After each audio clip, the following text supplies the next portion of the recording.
10월 22일 살아계신 하나님의 말씀 마태복음 21장 1절부터 11절 말씀을 가지고 주님의 겸손을 보며 라는 저의 말씀 드립니다.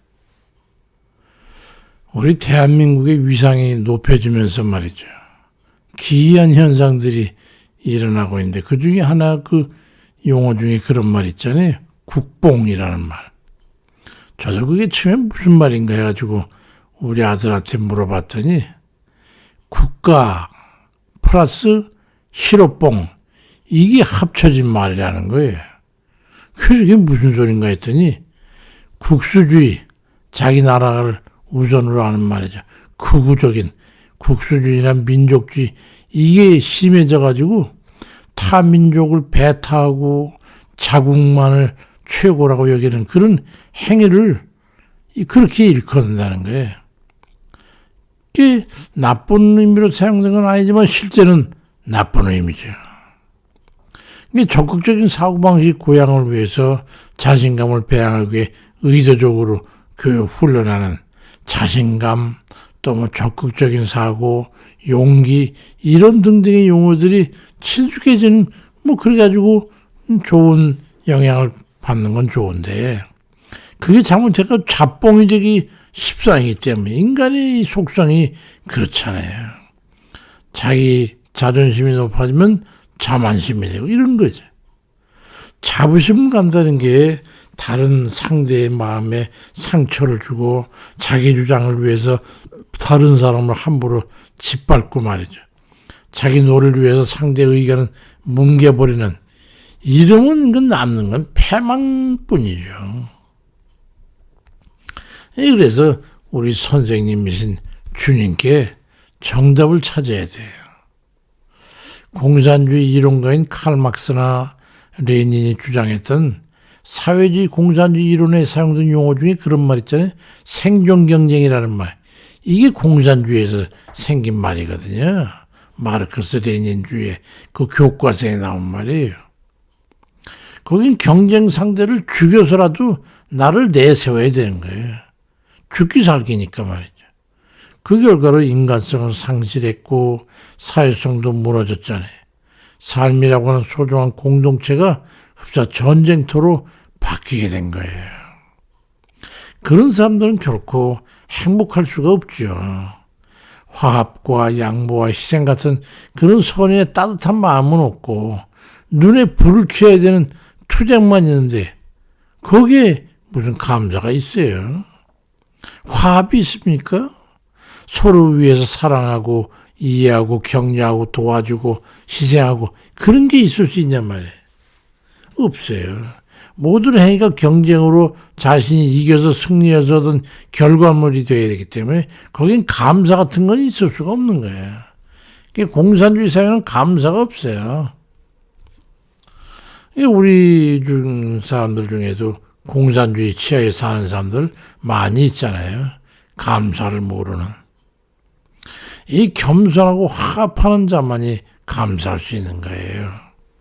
고린도전서 10장 30절에도 만일 내가 감사함으로 차면 어찌해서 내가 감사가 되는 것에 대해서 비방을 받겠냐고 그리 말씀하고 있잖아요. 감사의 표현은 교만한 사람은 결코 할 수 없는 품성이거든요. 교만한 사람은 욕구 충족의 목적이 강하기 때문에 마음의 평화를 얻지 못하게 되고 그래서 겸손한 사람이 감사와 기쁨에 얻게 되는 거죠. 그런 사람은 늘 즐겁고 기쁘지 않겠습니까? 예수님 당시에는 온 예수님 근처에 사는 사람은 다 서기관이든 바리새인이든 또 백성들이든 예수님 향해서 모두가 다 선생님이라고 그럼 호칭을 하면서 선생님의 모든 판단, 선생님의 모든 정의 이런 거를 요청했던 거예요. 선생님 이거 어떻습니까? 선생님 이거 돈을 드려야 될까요? 가해사에게? 뭐 이게 선생님. 예수님의 판단이 표본이 되는 그런 권위를 지녔지만은 그렇지만 주님께서는 결코 자만하거나 교만하거나 거만했던 그런 것과는 거리가 먼 분이었죠. 신자 중에도 아주 교만이 있잖아요. 가만히 들어본 말이죠. 기가 막힌 사람들 많아요.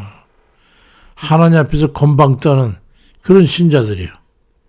자기는 하나님의 사랑을 받고 있기 때문에 무엇이든 자기가 당당하다는 거. 하기 좋은 말이죠. 사랑받는 사람이 하나님 앞에 생전 감사도 표현을 못하면서 무슨 특권으로 혼자만 사랑님. 난 내가 볼 땐 절대로 사랑을 받는 사람이 아닌 것 같아요. 아주 교묘한 교만이죠. 교만의 극치라고 할 수 있어요. 겸손한 사람은 감사함으로 하나님의 감당할 수 없는 사랑을 받게 되는 거예요. 잠언 16장 19절에도 겸손한 자와 함께하여 마음을 낮추는 게 교만한 자와 함께 탈취물을 나누는 것보다 낫다고 말씀합니다. 겸손한 자는 자신 외에 다른 대상에 대해서 감사를 합니다. 왜냐하면 다른 얘가 높이 여기기 때문에 그 이 앞에 뭘 끌고 감사할 수 있는 거예요. 여기 우리들의 감사, 겸손 지수가 얼마인지를 알게 되는 거예요. 은혜를 입기 때문에 감사하는 거 아니겠어요? 그런데 교만한 사람이 어떻게 감사를 알 수 있겠습니까? 오늘 본문은요. 며칠 만에 십자가를 지게 되는 예수님이 예루살렘 성에 입성하는 장면인데 유대인의 왕이 되실 분으로 그들이 호산나 다윗의 자손이라고 환영하고 있잖아요. 근데 왕이 된 분이 나귀를 탔어요. 그건 구약에 예언된 거기 때문에 위대한 왕은 나귀를 타고 왜냐하면 왕은 겸손한 모습을 갖춰야 되기 때문입니다. 다윗이 솔로몬 왕으로 세울 때 나귀를 태워가지고 다윗이 타는 나귀를 태워서 입성하게 하잖아요. 똑같은 거죠. 마태복음 21장 5절에 시온 딸에게 이르기를 네 왕이 네게 임하나니 그는 겸손하여 나귀 곧 멍에매는 짐승의 새끼를 탔도다 하시니라. 그렇지만 십자가의 운명을 기다리고 있는 그런 행복한 왕이 있을 수 있습니까? 그러나 주님께서는 십자가를 향해서 나귀를 타고 입성하고 있으신 거예요. 나귀를 탄 예수님의 모습은 우리가 봐도 참 겸손의 극치를 보여주고 있지 않습니까? 서울링하고 말이죠. 나대고 말이죠. 그런 모습이 거기에 있어요?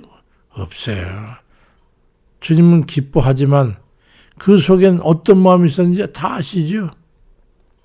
제사장과 바리새인 교인들이 십자가를 준비해놓고 카운트 따르고 있는 그때 아니에요. 근데 주님께서는 나귀를 타고 만세소리를 들으면서 올라가고 있는데 그렇다고 해서 그분이 비굴합니까? 그러한 주님의 권위는 바로 겸손의 능력에서 당당하지만 참 하나님 말씀 앞에 뜻앞에서 온전히 순종한 그 겸손의 모습이죠. 이 능력이에요. 그래서 우리 그리스도인들은 겸손이 능력입니다. 빌립보 2장 6절 이하에 그런 근본 하나님의 본체시나 하나님과 동등됨을 취할 것으로 여기지 아니하시고 오히려 자기를 비워 종의 형체를 가져 사람들과 같이 되었다고 말씀하고 있습니다. 하나님과 하나이면서 주인의 자세를 취한 겸손 말이죠.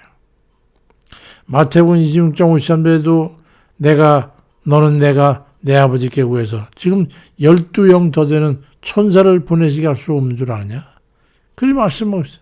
그런 능력이 충분하신 우리 주님이심에도 전능하신 하나님이신 분이 재치질 당하고 침뱉음을 당하고 옷을 벗기고 모욕을 해도 사람들이 십자가 내려와 그럼 믿겠다 그렇게 아우성치고 조롱하고 그래도 전혀 개의치 않으셨어요.